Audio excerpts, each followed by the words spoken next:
Welcome to the HR Chat Show, one of the world's most downloaded and shared podcasts designed for HR pros, talent execs, tech enthusiasts, and business leaders. For hundreds more episodes and what's new in the world of work, subscribe to the show, follow us on social media, and visit hrgazette.com. Welcome to this rewards and recognition focused episode of the HR Chat Pod. Hello, I'm your host today, Bill Banham. Joining me today are David Cartlidge, Managing Director, and Jamie Keeling, Sales Director over at the awesome My Staff Shop, a company specializing in creating tailored employee benefits and rewards and recognition via their platform.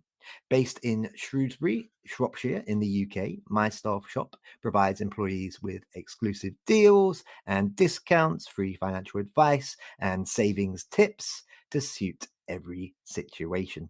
David, Jamie, and the team pride themselves on their friendly and collaborative way of working. I've had personal experience of this. They are awesome, putting the interests of their clients at the heart of everything they do. David and Jamie, welcome to the show. Hi, Bill. It's great to be here. Hi, Bill. Thanks for having us. So, chaps, beyond my wee introduction there, why don't you both start by taking a minute or two and introducing yourselves, telling us a bit about your career backgrounds. Don't go too much into My Staff Shop just yet. We'll get into that shortly. David, would you like to go first? Hi, Bill. 30 years ago, I started as an IT contractor working for a large insurance company. And then over the years, I've been through several different transitions in my career, from working with small businesses as an IT consultant, setting up my own business, setting up business with friends, selling those businesses and moving on. Had a small stint working for a large PLC, again in the IT, a bit of development work and then a bit of support management work. Then set up my own business again for 5 or 6 years. Then eventually left that and came to join and set up My Staff Shop about 11 years ago. Beautiful. Jamie, what about yourself? Tell listeners all about yourself. Thanks, Bill. So I actually started in the music industry many, many years ago. I dropped out of college when I was 17 to go and pursue my dream of becoming a rock star. And we toured all over the UK. Did some stuff over in Europe, and whilst I was doing that, I was just working menial jobs. I was a chef in Pizza Hut and various other things until I got a position working for a studio at the local Shrewsbury school. Did that for a few years whilst I was playing in the band, and then eventually got an opportunity to join my family's business, which was a construction firm and specialising in creating creative environments for the music industry, film, TV. We basically build recording studios, TV suites, and we do work all over the UK, but indeed all over the world as well. I left that company in 2017 after working my way up I started in 2006 as a labourer in the workshop, just sanding and doing all the rubbish jobs. And over the course of the next 11 years, managed to work my way right up through the company, became a director in 2012, became managing director in 2016, and led the company through a phenomenal period of growth. We took it from 2.2 million turnover to 4.5 million turnover in just 12 months, which was an incredibly insightful and painful process all rolled into one. But it taught me a lot about business. And from that, at the end of 2017, it had become obvious that my path and my outlook and what I wanted to do with the business wasn't in line with the other leaders in that business. And so we decided to part ways. And at that point, I decided to go and set up my own business as a business consultant and worked for 4 or 5 years with hundreds of businesses all over the UK, providing consultancy services to help them grow, help them scale, and overcome problems. Then in May of this year, I had a phone call from the My Staff Shop finance director, Martin Jones, who actually used to work for me at Studio People many years ago. He told me about everything that was going on here, and a lot of that we'll get into later on in the podcast, I'm sure.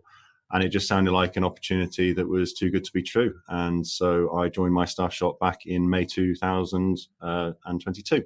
Hey, David, you touched upon the genesis of My Staff Shop just a moment ago. You mentioned that you were integral in setting it up. Can you maybe expand upon the genesis of My Staff Shop and, of course, the mission? And as part of that, I understand that you guys say that you have a couple of very cool, unique selling points. One being the price, because you guys are around 30% the cost of your competitors.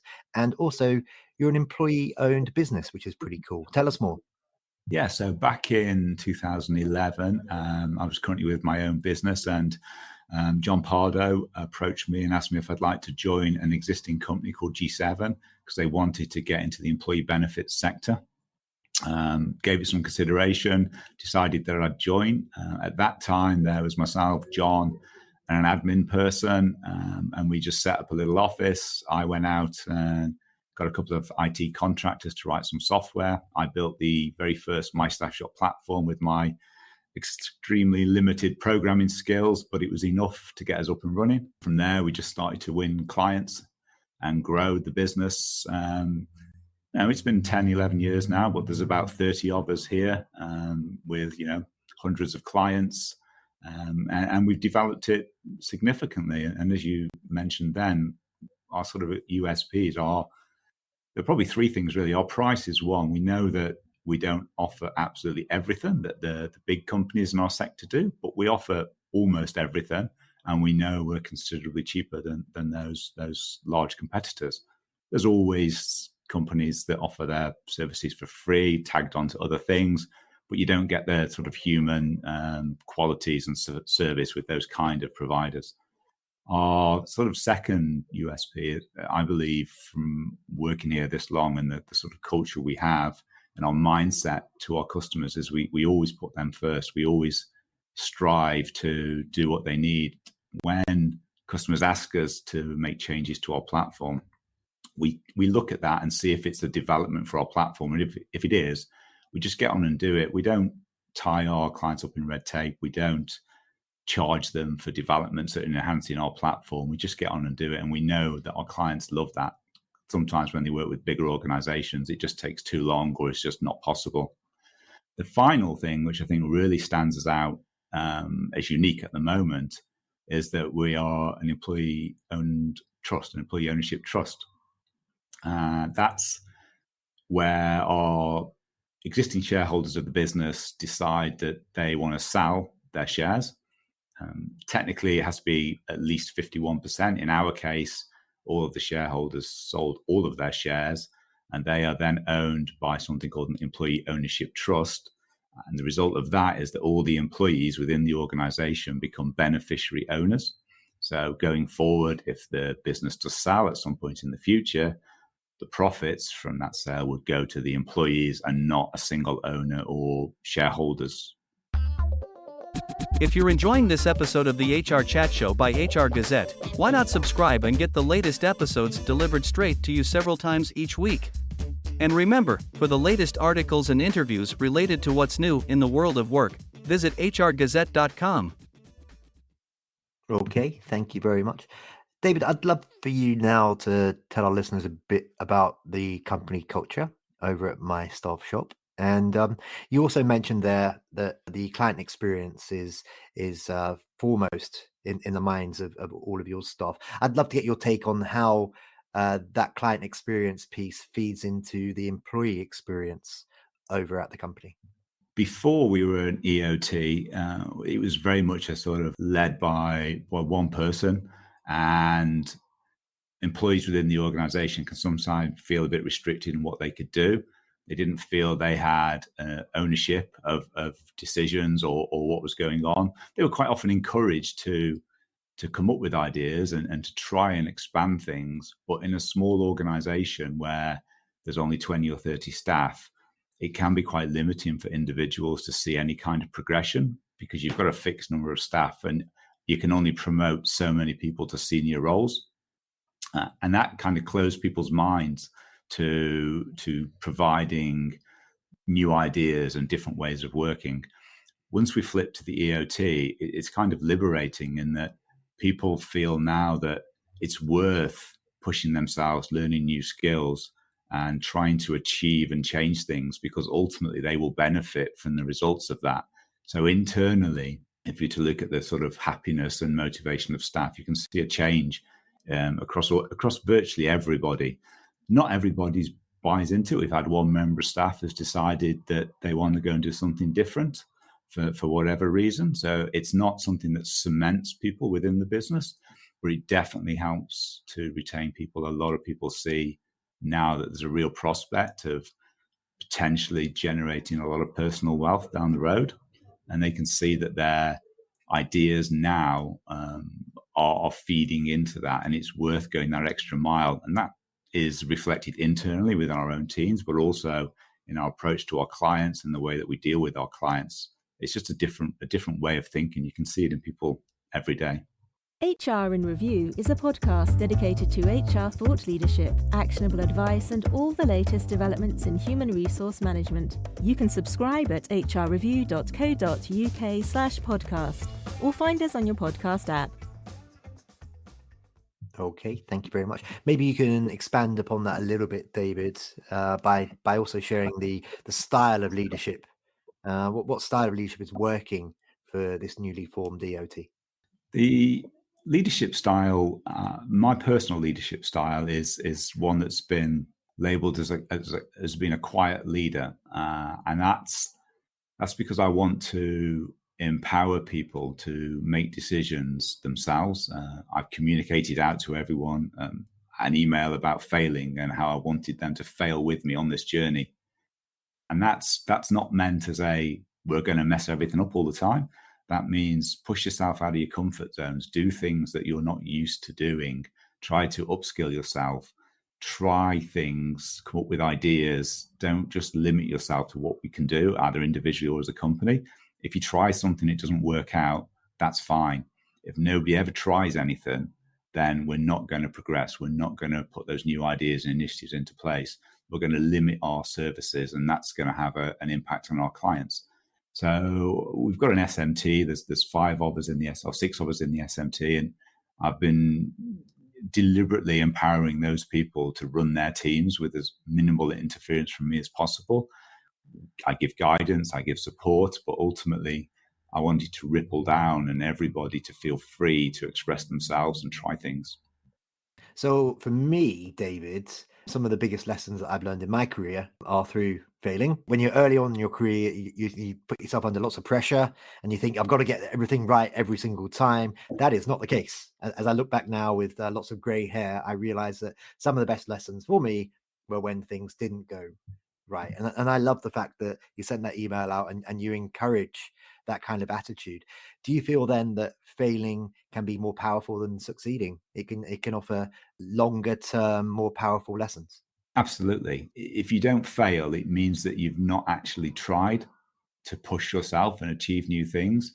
And from those failures, you can learn so much. You learn obviously what did and didn't work, which means the next decision you make's got a much better chance of being successful. But it's just the idea, the concept of trying stuff and being prepared to fail. If you don't, you'll just never push forward. And if every individual just pushed themselves a little bit, then it would make a compound positive effect on the whole business. There's any business, and HR people will know this as well, that any business has members of staff that come in, they do their job, they go home. And we have them here. They come in, they do a great job, and they go home. They don't particularly want to learn new skills. They don't particularly want to engage. They don't particularly want to stand up and do different things. But that's fine. Every business needs people that come in, do a solid job, and go home. But you've got to have a good chunk of people that are prepared to have this mindset of just pushing themselves, trying things, and ultimately failing, but learn. And the next time you'll do something better. Shameless plug here for another episode with a chap called Stephen Shabletsky from Simon Sinek Inc. We spoke in that episode about the latest book from Simon, The Infinite Game. And Simon speaks in that book about exactly that idea, that actually a company can never succeed. It constantly fails, it constantly learns, it constantly reinvents itself. It is a living beast. So listeners, please do check that one out as well. Okay, shameless plug over, guys. Jamie, you claim that employees using My Staff Shop can save over £1,000, which is around $1,200 US each year. Can you break that down for us? Can you tell us a bit more? So the main way that they can do that is by using the My Staff Shop platform, which is essentially a portal to access amazing discounts and savings, but not just across things that are luxuries or nice to haves. What's really important with this platform is that it can provide savings on everyday living expenses, the kinds of things that people have to spend money on to survive, like food, like fuel, like their cars, their vehicles, their kids. All of these things are such huge costs to everybody across the world, not just here in the UK. And so by providing access to things like corporate rates, to things like cashback, and most importantly, discounted gift cards, allows people to save anywhere from 2.5%, 4%, 5% up to 7, 8, 9, 10, 15, in some cases 50% on some of the things that they're spending money on anyway, which can create a huge amount of savings and a huge amount of surplus income. And essentially, it's stretching the salaries of these people where those companies that they work for either are unwilling to or unable to in most cases. There's all this talk about inflation at 10% and companies needing to step up and keep their wage rises in line with that inflation. But the reality is that so many businesses just don't have the money in the coffers and the extra profits to be able to facilitate those kind of wage rises across their whole team. And if you took a team of, say, 100 people, if you're looking at £1,000 pay rise for all of those people, that's £100,000. That's a lot of money. And then you add employers' NI contributions on top of that, it's even more again. And the real stickler there is that actually for every £1,000 pay rise you give an employee, they're only going to see about 667 of that in their pay packet. So the impact is reduced because of that tax element. But with My Staff Shop, with the discounts and savings we provide, they see the whole of that benefit, that all of that £1,000 they save, it comes back to them, which is really, really cool. That is very cool, and it is very necessary in this time that we're living through at the moment, where we do have this cost of living crisis. So anything that can help is a good thing. Hey, David, you're launching the My HR Headaches podcast very soon. In fact, the super awesome Verity from your team pulled me to one side last week as we record this interview in the middle of Jan, and she got a bit of a stream of consciousness from yours truly. So I look forward to having a listen to that. Tell our listeners a bit about the podcast, why you're launching it, and what they're going to learn from it when they tune in. So My HR Headaches podcast, it's something we thought about doing. It's Jamie's idea, I think, originally to put this out there, and it's really to address the HR issues that go on in businesses, small and big, coming at it from an angle of the conversations you don't hear. I've sat in boardrooms, meeting rooms with senior directors, and there's a HR issue, and the sort of conversations that go on can be quite dismissive of the HR person, dismissive of the person raising the issue, just dismissive of the issue altogether. But those sort of conversations don't really get heard.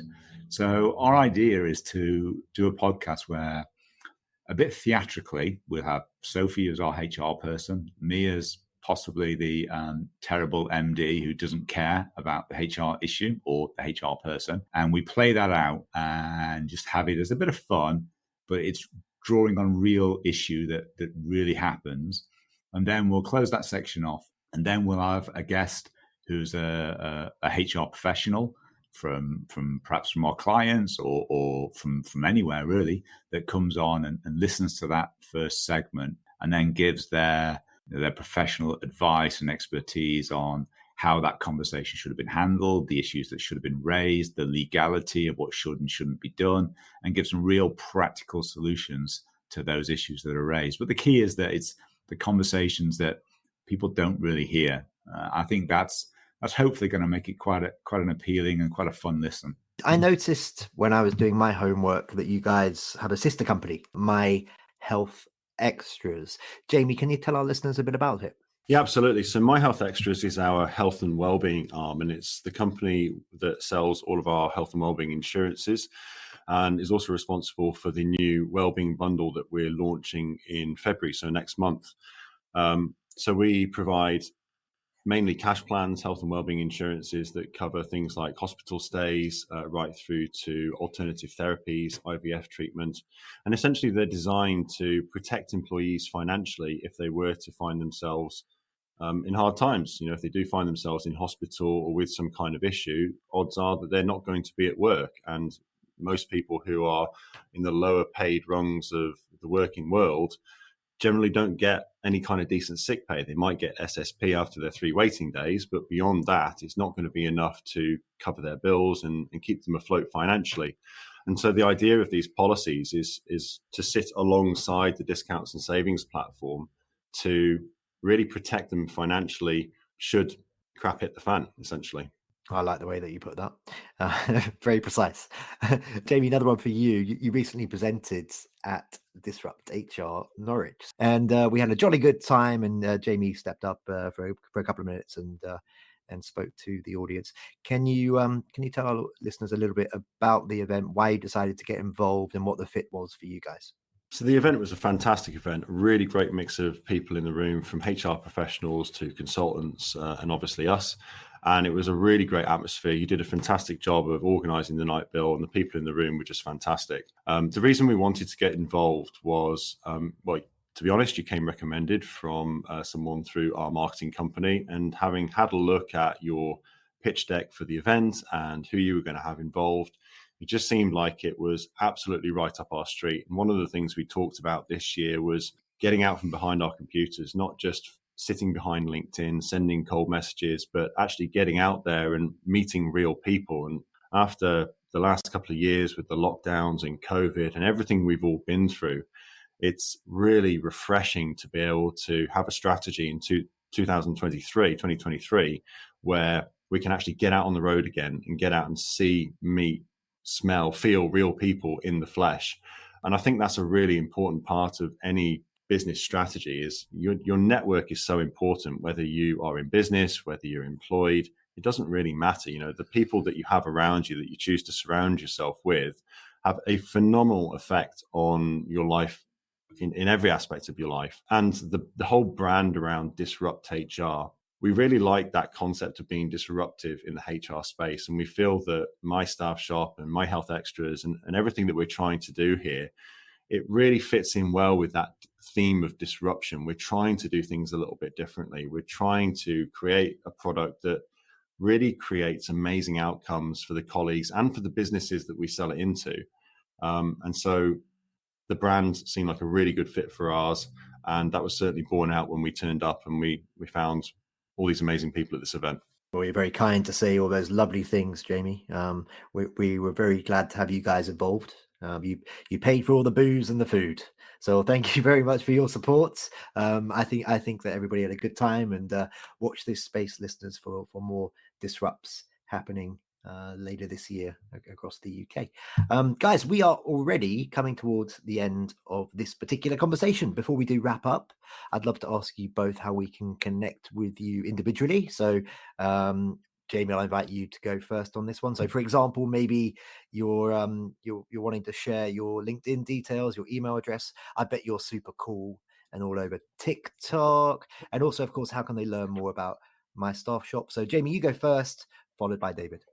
Thanks, Bill. So you can find me on LinkedIn. I am Jamie Keeling on LinkedIn. I think my handle is the Jamie Keeling on LinkedIn because that was all that was available at the time. But my email address is jamie.keeling@wearemygroup.com. So if you're interested in anything we've talked about here today, feel free to reach out to me on that. And of course, you can find our contact details, phone numbers and stuff online. But definitely come and check me out on LinkedIn. I'm quite active on there. I like to try and share some interesting and meaningful stuff relating to the HR world. And be great to meet you. And I'm also on LinkedIn. I'm just straightforward David Cartlidge because I got in much earlier than Jamie, clearly. But I don't post as much as Jamie. So if you want to know more about My Staff Shop, you're probably best to go to Jamie in the first instance if you're interested in our services. You can also follow us on Twitter, My Staff Shop, and also on Instagram, which is _My Staff Shop, because we're a bit late on that one. And on there, you'll see photos from around the office and the people here, and you get a flavor for the kind of people that are working behind the scenes to deliver My Staff Shop. Excellent. Well, chaps, that just leaves me to say for today, thank you both very much for being my guests on this episode of the HR Chat Show. Thank you, Bill. Thanks, Bill. We loved it. And listeners, as always, until next time, happy working. Thanks for listening to the HR Chat Show. If you enjoyed this episode, why not subscribe and listen to some of the hundreds of episodes published by HR Gazette? And remember, for what's new in the world of work, subscribe to the show, follow us on social media, and visit hrgazette.com.